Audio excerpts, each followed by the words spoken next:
नमस्कार, आप देख रहे हैं इंडिया.com और मैं हूं आपके साथ सिमरन राजपाल। पश्चिम बंगाल की राजनीति में एक बड़ा पॉलिटिकल शिफ्ट देखने को मिल रहा है, जहां एक तरफ ममता बनर्जी की पार्टी लगातार 3 बार जीत चुकी थी, वहीं 2026 के नतीजे इस बार कोई और ही कहानी बयां करते हैं। भारतीय जनता पार्टी यानी कि बीजेपी इस बार ममता बनर्जी की टीएमसी को पीछे छोड़ बंगाल में सरकार बनाने की तैयारी में है। जश्न ऑलरेडी शुरू हो चुका है।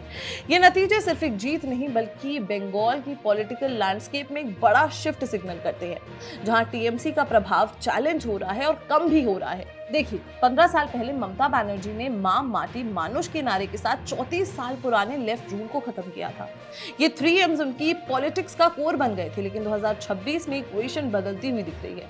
अब बात हो रही है 5 M's की, यानी कि मुस्लिम, महिला, माइग्रेंट्स, मतुआ और बीजेपी की मशीनरी। ये नए फैक्टर्स इलेक्शन को पूरी तरीके से रीशेप कर रहे हैं। ये शिफ्ट दिखाता है कि बंगाल की पॉलिटिक्स अब सिर्फ ट्रेडिशनल स्लोगन से नहीं चल रही, बल्कि नए सोशल और पॉलिटिकल डायनामिक्स डिसाइड कर रहे हैं कि पावर किसके पास जाएगी। और समझिए इस बात को, सबसे पहला फैक्टर आता है महिला वोटर्स का। देखिए, महिला वोटर्स हमेशा से ऑल इंडिया तृणमूल कांग्रेस यानी कि टीएमसी के लिए एक स्ट्रॉन्ग सपोर्ट बेस रही हैं।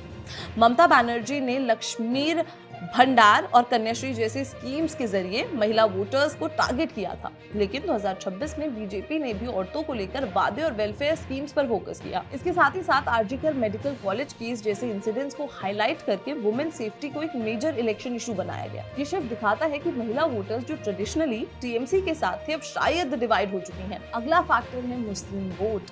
वेस्ट बंगाल में मुस्लिम पॉपुलेशन लगभग 27% है, जो इलेक्शंस में एक डिसाइसिव रोल प्ले करती है, एक बड़ा रोल प्ले करती है। 2021 में टीएमसी ने मेजॉरिटी मुस्लिम डोमिनेटेड सीट्स जीती थी, लेकिन 2026 में मालदा, मुर्शिदाबाद और उत्तर दिनाजपुर जैसे एरियाज में वोटिंग पैटर्न्स चेंज होते दिखे हैं। Development issues, voter list concerns और गवर्नेंस को लेकर डिससैटिस्फैक्शन की रिपोर्ट्स काफी ज्यादा सामने आई हैं। इसके साथ ही साथ इंडियन नेशनल कांग्रेस और इसके साथ ऑल इंडिया मजलिस इत्तेहादुल मुस्लिमीन भी वोट बैंक में एंट्री करने की कोशिश कर रहे थे, जिससे वोटर्स स्प्लिट हुए हैं, ऐसा कहा जा रहा है। फिलहाल इस बार के इलेक्शन में माइग्रेंट वोटर्स भी एक अनएक्सपेक्टेड फैक्टर बनकर सामने आ चुके हैं। देखिए, बहुत से माइग्रेंट वर्कर्स इलेक्शन के टाइम बंगाल वापस आए थे, क्योंकि उन्हें डर था इस बात का कि उनका नाम वोटर लिस्ट से हटा दिया जाएगा।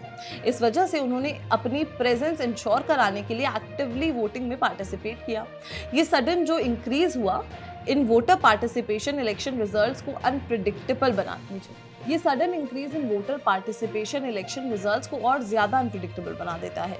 माइग्रेंट वोटर्स का इंक्लिनेशन किस तरफ गया, ये भी एक की फैक्टर है जो फाइनल आउटकम को इन्फ्लुएंस कर रहा है। चौथा फैक्टर है मतुआ कम्युनिटी का रोल। मतुआ कम्युनिटी जो एक स्केड्यूल्ड कास्ट ग्रुप है और बंगाल की पॉपुलेशन का लगभग 17% हिस्सा है, इस इलेक्शन में बहुत इंपॉर्टेंट रोल प्ले कर रही थी।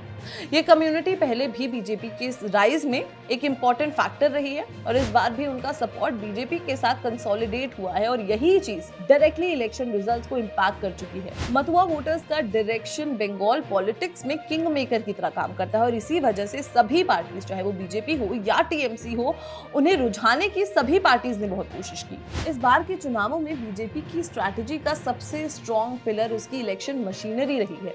देखिए, सेंट्रल लीडरशिप से लेकर बूथ लेवल मैनेजमेंट तक पार्टी ने हर लेवल पर काफी अग्रेसिव कैंपेन चलाया। फिर चाहे वो डिजिटल कैंपेनिंग हो, कार्डर एक्सपेंशन और ग्रास रूट रीच को काफी ज्यादा स्ट्रेंथन किया, बढ़ाया। देखिए, बंगाल ट्रेडिशनली एक कार्डर ड्रिवन स्टेट रहा है, जहां पहले लेफ्ट और फिर टीएमसी का स्ट्रॉन्ग नेटवर्क था। बीजेपी ने इसी मॉडल को अपनाया और इसके साथ ही साथ अपनी ग्राउंड प्रेजेंस को और ज्यादा स्ट्रॉन्ग बनाया, जो अब रिजल्ट्स में दिख रहा है। इस बार के चुनावी नतीजों में टीएमसी 100 सीट्स के आसपास भी स्ट्रगल कर रही है, जो उनके पिछले परफॉर्मेंस से काफी ज्यादा कम है। ये इलेक्शन स्पेशल इंटेंसिव रिवीजन के बाद हो रहा है, जिसमें वोटर लिस्ट रिकॉर्ड में काफी चेंजेस हुए हैं। इसका इम्पैक्ट भी रिजल्ट्स पर पड़ सकता है। ममता बनर्जी की पार्टी के लिए इलेक्शन एक टफ चैलेंज बन गया है, जहां उन्हें अपने ट्रेडिशनल वोट बैंक्स को रिटेन करने में काफी ज्यादा मुश्किल आई है। अब इस बात को समझिए कि ओवरऑल पिक्चर ये दिखाती है कि वेस्ट बंगाल एक मेजर पॉलिटिकल ट्रांजिशन फेज से गुजर रहा है।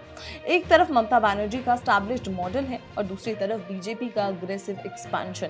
5 M's का कंसेप्ट क्लियरली ये दिखा रहा है कि इलेक्शन सिर्फ एक फैक्टर से डिसाइड नहीं होता, का बल्कि मल्टीपल सोशल ग्रुप्स और स्ट्रैटेजीज का कंबाइंड इफेक्ट है।